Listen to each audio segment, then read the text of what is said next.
छत्रपति साहू महाराजा ने तय किया कि हमें दलित पिछड़े वर्ग को, आज भारत सरकार 50% से आगे नहीं बढ़ पाई है।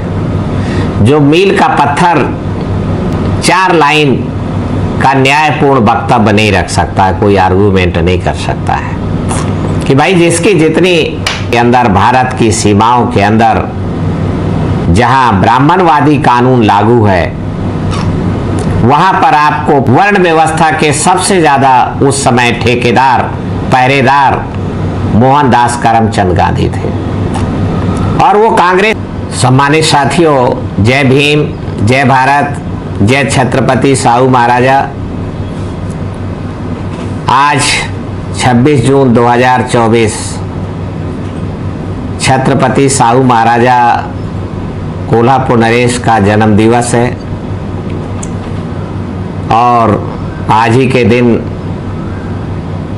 26 जून 1874 ईस्वी को छत्रपति साहू महाराजा का जन्म हुआ और बहुत कम उम्र में ही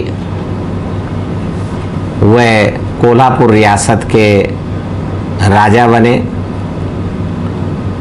और उन्होंने अपने शासनकाल के दौरान 6 मई 1922 तक उनका जीवन काल रहा। बहुत ही क्रांतिकारी कदम सामाजिक बदलाव लाने के दृष्टिकोण से उठाए। सर्वप्रथम तो उन्होंने जो अपने परदादा छत्रपति शिवाजी का अपमान हुआ 16 जून रायगढ़ में 1674 को राज्याभिषेक के समय, तो उस अपमान का बदला लेने के लिए उन्होंने पूरे शासन प्रशासन में भारी बदलाव लाने का काम किया। उन्होंने शिक्षा को प्राथमिकता दिया और अपने रियासत के शिक्षा जिन लोगों के लिए प्रतिबंधित थी, तो शिक्षा ग्रहण करने का अधिकार उन्होंने लागू किया। और छत्रपति साहू महाराजा ही वो महाराजा हैं जिन्होंने ये शासनादेश जारी किया कि मेरे रियासत में आप किसी भी शूद्र समाज के पिछड़े वर्ग के व्यक्ति को, वो अपने बच्चे को जब स्कूल भेजेगा, शिक्षा ग्रहण करेगा, तो उसको हिंदू कानून के आधार पर कानों में पिघला करके शीशा और रांगा नहीं भरवाया जाएगा, जीभ नहीं काटी जाएगी और उसको मृत्युदंड नहीं दिया जाएगा, बल्कि जो भी पिछड़े वर्ग का व्यक्ति, शूद्र समाज का, छूत समाज का व्यक्ति अपने बच्चे को स्कूल भेजेगा और वो शिक्षा अर्जित करेगा, तो उसको शासन के द्वारा, सरकार के द्वारा इनाम दिया जाएगा।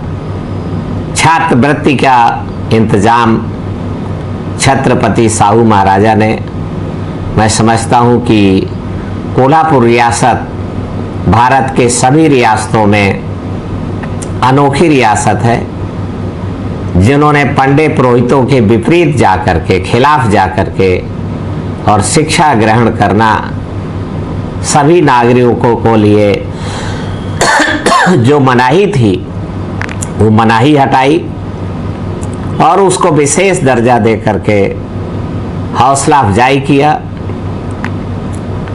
और उन्होंने अपने रियासत में गंगाराम कांबले, जो होनहार अछूत नौजवान थे, स्वाभिमानी थे, उनके अपने राज दरबार में बुलाया और उनको कुछ पैसा दिया और कहा कि गंगाराम कांबले जाओ, चाय की दुकान खोलो, होटल खोलो।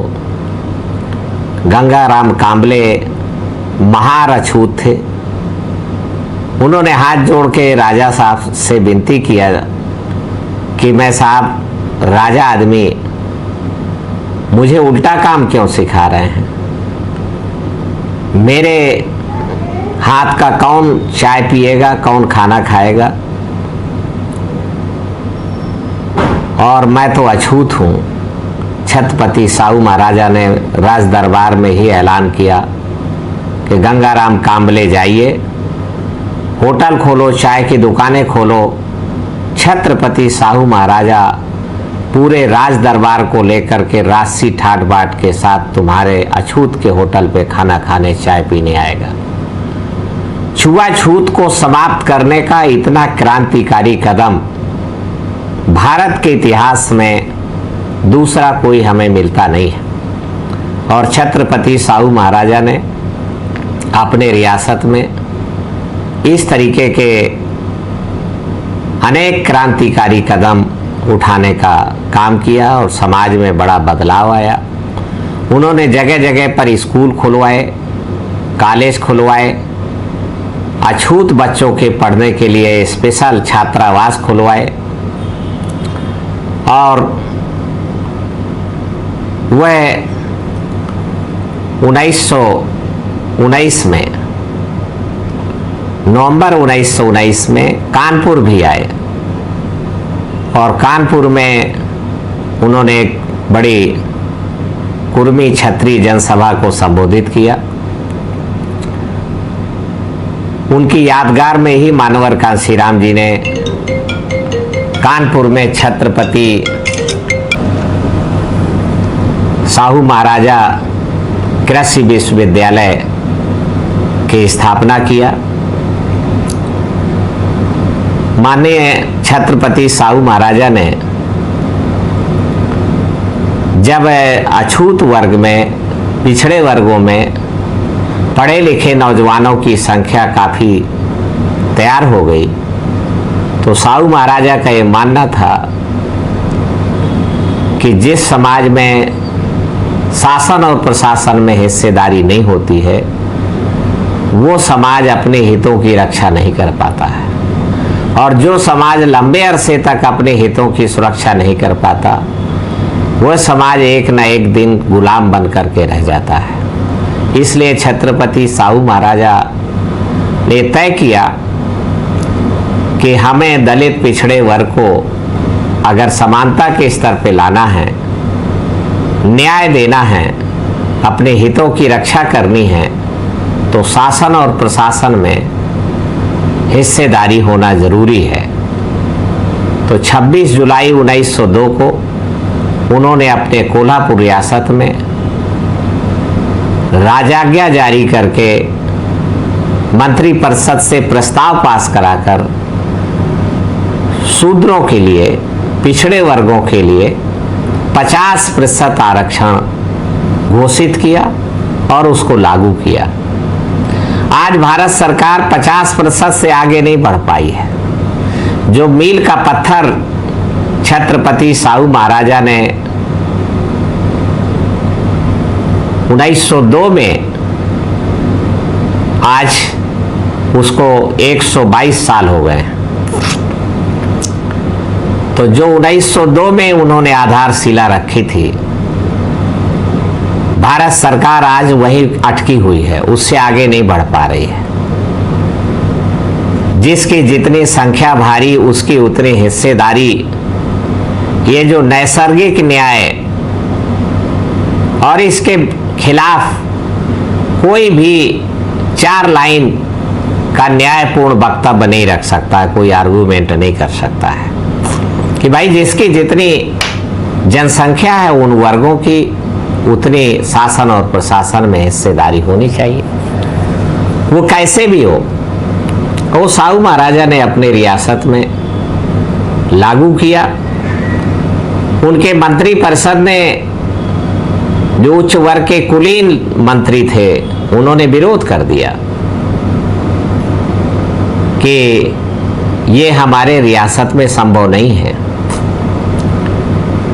नौकरशाही की, प्रशासन की दक्षता समाप्त हो जाएगी, योग्यता समाप्त हो जाएगी। तो साहू महाराजा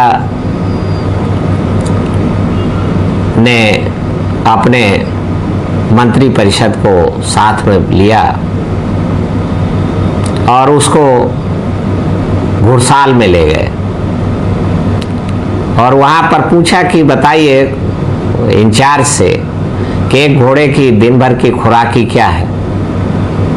तो उसने कहा कि राजा यही कोई 4 किलो चना अगर एक घोड़े को मिल जाए तो वो दिन भर तंदुरुस्त रहता है। तो राजा साहब ने कहा कि कितने घोड़े हैं? तो 100 घोड़े थे उस समय। तो उन्होंने कहा कि 100 घोड़ों का भोजन 400 किलो हुआ, 4 कुंटल हुआ। तो 400 कुंटल वो किलो 4 कुंटल चना का ढेर लगा दिया गया और सभी घोड़े छोड़ दिए गए कि भाई सभी घोड़े अपना अपना हिस्सा, अपना अपना भोजन खा लें। घोड़े छोड़ दिए गए और घोड़ों ने अपना अपना हिस्सा का भोजन करना, चना खाना शुरू किया। तो उन्होंने मंत्रियों को इशारा किया कि मंत्रीगण क्या देख रहे हैं आप लोग। तो उनमें एक न्याय प्रिय मंत्री था, उसने आगे आके कहा कि राजन हम देख रहे हैं कि घोड़े अपना भोजन कर रहे हैं और क्या देख रहे हैं। तो उन्होंने कहा कि जो बलवान घोड़े हैं, मजबूत घोड़े हैं, वो अपने हिस्से का ही नहीं बल्कि दूसरे के हिस्से का भी 4 किलो से ज़्यादा 5 किलो तक भी भोजन कर रहे हैं। और जो कमज़ोर घोड़े हैं वो अपने हिस्से का भोजन करने के लिए जैसे थूथन मुंह अपना आगे बढ़ाते हैं तो उनके मुंह में चना नहीं आता है बल्कि मजबूत और बलवान घोड़ों की लात आती है। तो वो अपना भोजन नहीं कर पा रहे हैं, हिस्सा नहीं पा रहे हैं, लात खा रहे हैं। तो उन्होंने मंत्रियों से कहा कि फिर मंत्रिपरिषद क्या होगा इससे? जो कमजोर घोड़े हैं वो और कमजोर रह जाएंगे और जो बलवान घोड़े हैं वो दूसरों का हिस्सा खा जाएंगे और उनके भी फुर्तीलापन नहीं रहेगा, क्योंकि वो एक जो निर्धारित छरहरापन है उससे ओवर वेटेड हो जाएंगे और वो युद्ध में नाकाम वो भी होंगे और जो कमजोर घोड़े हैं वो और कमजोर रह जाएंगे। तो राजा साहब ने कहा कि फिर इससे युद्ध में क्या प्रभाव पड़ेगा। तो उन्होंने मंत्री परिषद ने और जो ब्राह्मण मंत्री थे उन्होंने भी सर नीचा करके कहा कि इससे हमारी पराजय हो सकती है। तो कोई लायक सेनापति, लायक राजा क्या पराजय चाहेगा? उन्होंने कहा नहीं चाहेगा। तो यही का हाल भारत में, देश में है। छत्रपति साहू महाराजा ने कहा कि क्या यह उचित नहीं होगा कि जब एक घोड़े की खुराकी 4 किलो है तो हर एक को 4 किलो उसको अलग अलग सेपरेट दे दिया जाए या उनके गले में बांध दिया जाए, जब भूख लगे खा ले अपना हिस्सा। तो ब्राह्मण मंत्री भी निरुत्तर होकर के और लज्जित होकर के उन्होंने कहा कि हाँ राजा साहब ये ठीक रहेगा। इसी का नाम है आरक्षण, जो छत्रपति साहू महाराजा ने 26 जुलाई 1902 को कोल्हापुर रियासत से शुरू किया, जिसको बाल गंगाधर तिलक जैसे लोगों ने भारी विरोध किया, तमाम के और कुलीन लोगों ने विरोध किया। पर साहू महाराजा ने चामराज वाडियार मैसूर के राजा को समझाया, पिछड़े वर्ग के राजा थे, कि आप अपने यहाँ आरक्षण व्यवस्था लागू करो। उन्होंने इंदौर के रियासत के राजा को भी समझाया कि आप भी अपने रियासत में पिछड़े वर्ग के लिए 50% आरक्षण लागू करो। उन्होंने बड़ौदा के राजा सयाजीराव गायकवाड़, बड़ौदा के राजा को भी समझाया कि आप भी अपने यहाँ आरक्षण की व्यवस्था लागू करो। ऐसा हमें खबर है कि सिंधिया के राजा को भी समझाया, ग्वालियर के राजा को, पर इन्होंने बात नहीं मानी। इन्होंने हिंदू कानून उन्होंने मानने से ग्वालियर राजा ने तो साहू महाराजा का प्रस्ताव मानने से इनकार कर दिया। छत्रपति साहू महाराजा ने ये देखा कि अंग्रेजों को समझाया जाए। अंग्रेजों का पूरे देश में राज है, तो पूरे देश में अंग्रेजों के प्रभाव से आरक्षण व्यवस्था लागू हो सकती है। जिसकी जितनी संख्या भारी उसकी उतनी हिस्सेदारी लागू हो सकती है। पर अंग्रेजों को समझाने के लिए उच्च स्तरीय विद्वान चाहिए, उच्च स्तरीय पैरोकार चाहिए, एडवोकेसी चाहिए। उसके लिए छत्रपति साहू महाराजा ने बाबा साहब अम्बेडकर को एक होनहार बालक देख करके और उनको अपने राज दरबार में बुला करके उन्हें खुला ऐलान किया कि जो पैसा आपकी पढ़ाई में लगेगा आप विदेश में जा करके पढ़िए। ये भारत की चार दीवारी के अंदर, भारत की सीमाओं के अंदर जहां ब्राह्मणवादी कानून लागू है वहां पर आपको पूरा ज्ञान हासिल नहीं हो पाएगा। आपको विदेश जाना होगा और विदेश में जो मुक्त ज्ञान है वो उन्मुक्त ज्ञान आपको अर्जित करिए। बाबा साहब अम्बेडकर साहू महाराजा का सहयोग प्राप्त करके और साथ में छत्रपति वो सयाजीराव गायकवाड़ बड़ौदा के राजा का भी बाबा साहब अम्बेडकर के जीवन में और अध्ययन में उपयोग उनका योगदान है। हम उनके प्रति श्रद्धांजलि और उनके कृतज्ञ हैं, आभारी हैं। साहू महाराजा ने और सयाजीराव गायकवाड़ बड़ौदा के राजा ने अगर बाबा साहब अम्बेडकर को विदेश शिक्षा हासिल करने के लिए विदेश न भेजा होता तो भारत की में हम लोग अभी भी दास्ता की गुलामी की जंजीरों में जकड़े होते। आज हम उनके प्रति कृतज्ञता ज्ञापित करते हैं और हमें महापुरुषों का जो समानता का आंदोलन है उसको आगे बढ़ाना है, उसको पुनर्जीवित करना है। जो मानवर कांसीराम जी ने इसको ऑर्गेनाइज किया पूरे देश में और जिन लोगों ने इस देश की सामाजिक व्यवस्था को बदलने के लिए, क्योंकि हमारी गरीबी, गुलामी, शोषण, उत्पीड़न का मूल कारण सरकारें नहीं हैं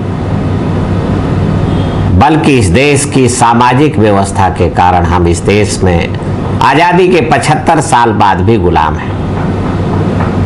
इसलिए इस देश की सामाजिक व्यवस्था को बदले बिना, और संविधान का प्रियम्बल ही कहता है इसके बदलाव के लिए, तो इसको बदले बिना इस देश में हम संपूर्ण आजादी हासिल नहीं कर सकते।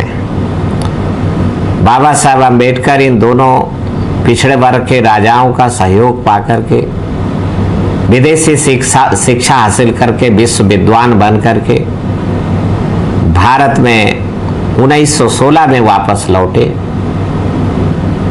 और उन्होंने अंग्रेजों से संवाद स्थापित किया, जनता से संवाद स्थापित किया और जनता की समस्याओं को, दुखी पीड़ित लोगों की समस्याओं को राज सत्ता के पटल पर ब्रिटिश सरकार के ध्यान में लाने का काम किया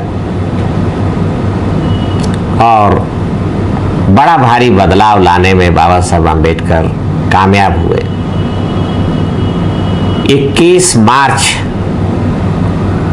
1920 को छत्रपति साहू महाराजा ने माड़गांव, महाराष्ट्र में जगह है, वहां पर पूरे देश के शूद्रों का एक सम्मेलन बुलाया और उसमें बाबा साहब अम्बेडकर को विशेष रूप से आमंत्रित किया और उस सम्मेलन में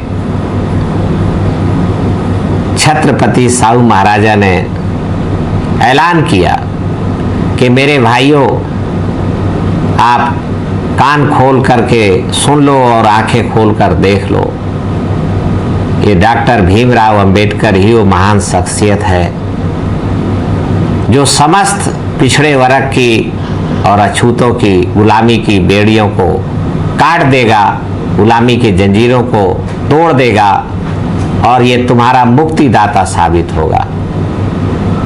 इसलिए मैं डॉक्टर भीमराव अंबेडकर को इस बड़ी सभा में पूरे देश के शूद्रों का नायक घोषित करता हूँ, नेता घोषित करता हूँ। ये बहुत बड़ी क्रांतिकारी घटना थी, क्योंकि बाबा साहब अंबेडकर अछूत समाज में पैदा हुए और साहू महाराजा कुर्मी समाज में पैदा हुए, उच्च वर्ग में, पिछड़े वर्ग में पैदा हुए और एक राजा थे। वो एक छोटी सी रियासत के राजा थे। तो भारत की समाज व्यवस्था के खिलाफ विपरीत धारा में जाने वाली बात थी। नीचा आदमी ऊंची जाति के आदमी को नेता घोषित करे तो ये अनुकूल है, पर ऊंचा आदमी, वो भी राजा आदमी, एक अछूत को पूरे देश के शूद्रों का नायक घोषित करे तो ये भारत की समाज व्यवस्था की विपरीत बात है और समाज व्यवस्था के ठेकेदारों के आंख में किरकिरी है। भारत की समाज व्यवस्था के, वर्ण व्यवस्था के सबसे ज्यादा उस समय ठेकेदार, पहरेदार मोहनदास करमचंद गांधी थे और वो कांग्रेस पार्टी के राष्ट्रीय अध्यक्ष बनाए जा चुके थे। उन्होंने इस घटना को तिरछी निगाह से देखा। उन्होंने महसूस किया कि अगर देश में साहू महाराजा और अंबेडकर के आह्वान पर ऊंचा आदमी, नीचा आदमी इकट्ठे हो गए, दलित और पिछड़े इकट्ठे हो गए, आदिवासी भी इकट्ठा हो जाएगा, तो सत्ता का हस्तांतरण अंग्रेजों के जाने के बाद तो ब्राह्मण बनिया के हाथ में नहीं आएगा, बल्कि वो डॉक्टर भीमराव अंबेडकर के हाथ में आ जाएगा, शूद्रों के हाथ में आ जाएगा। इसलिए हमारे पुरखों ने जाति को जो तोड़े रखने के लिए इस्तेमाल किया था कि जाति के आधार पर शोषितों पीड़ितों को विखंडित रखना है, तो इसको हमें विखंडित करना होगा। और हमारा दुर्भाग्य, इस घटना के 2 साल के अंदर ही 6 मई 1922 को साहू महाराजा का देहांत हो गया और उसके बाद वो लाइन दलित पिछड़ों को इकट्ठा करने की बहुत आगे नहीं बढ़ सकी, क्योंकि कांग्रेस पार्टी के लोग साहू महाराजा के अनुयायियों को ये समझाने में कामयाब हो गए कि डॉक्टर भीमराव अंबेडकर तो अछूत है, आप उसके साथ जाओगे तो आप भी अछूत हो जाओगे, अछूत होना है क्या तुम्हें भी। तो साहू महाराजा के अनुयायियों ने कहा कि नहीं, हमें अछूत नहीं होना है।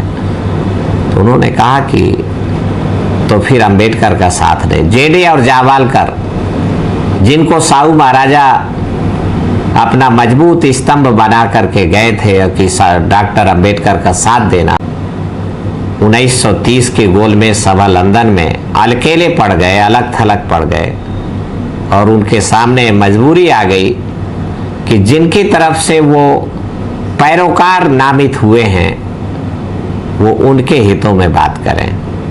पिछड़े वर्गों के वो पैरोकार माने नहीं गए। तो इस प्रकार से हम देखते हैं कि इस बदलाव के आंदोलन में, सामाजिक परिवर्तन के आंदोलन में और बाबा साहब अंबेडकर को निर्मित करने के लिए साहू महाराजा का बड़ा योगदान है। और इसलिए आज हम पूरी श्रद्धा भावना के साथ और साहू महाराजा के भागीदारी आंदोलन को कामयाब बनाने के लिए और भागीदारी पाने के लिए दलित, पिछड़े, आदिवासी और धार्मिक अल्पसंख्यक लोगों को इकट्ठा होना होगा और इकट्ठा होकर के छोटे छोटे साधनों का बड़े पैमाने पर सहारा लेकर के इस देश की शासन सत्ता पर कब्जा करना होगा। तो यही मैं देश के अपने सभी साथियों को, नौजवानों को आह्वान करते हुए छत्रपति साहू महाराजा के प्रति मैं अपने कृतज्ञता ज्ञापित करते हुए, उनके प्रति आभार व्यक्त करते हुए, दद्दू प्रसाद भी जो आज इस मुकाम तक पहुँचे हैं तो साहू महाराजा के संघर्ष के कारण, उनके योगदान के कारण और बाबा साहब अम्बेडकर के संविधान के कारण हम आगे बढ़े हैं। तो साहू महाराजा के लिए बहुत बहुत हम कृतज्ञता ज्ञापित करते हैं। धन्यवाद। जय भीम, जय भारत।